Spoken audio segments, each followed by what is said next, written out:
I'm going to show you how to install Tear-Aid Type B and why it might be right for you. Tear-Aid Type B is for vinyl applications only. We're going to see if we can use it like a patch, just to patch up some of the rips that we have in our boat upholstery. To have the whole boat reupholstered will cost about $4,000 to $5,000. This box costs about $11 on Amazon. This is just an inexpensive fix to help us get maybe one more season out of it. The box comes filled with instructions, some different patches, and some alcohol wipes. First, you need to clean around the rip or the cut. Make sure that it's all clean and that it's dry.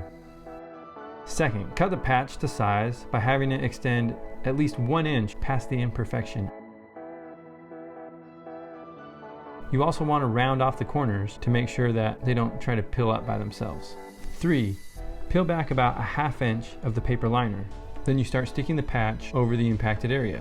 Just like a band-aid, you slowly pull back the paper liner and let the patch smoothly lay down over the impacted area. You smooth out the patch with your hand and try to get out any air bubbles you see.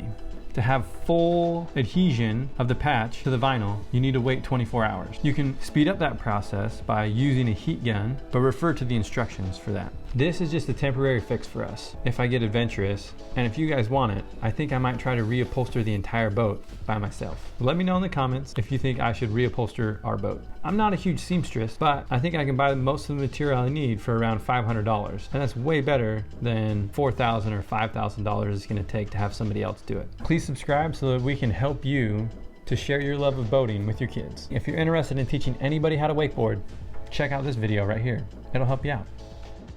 Thank you.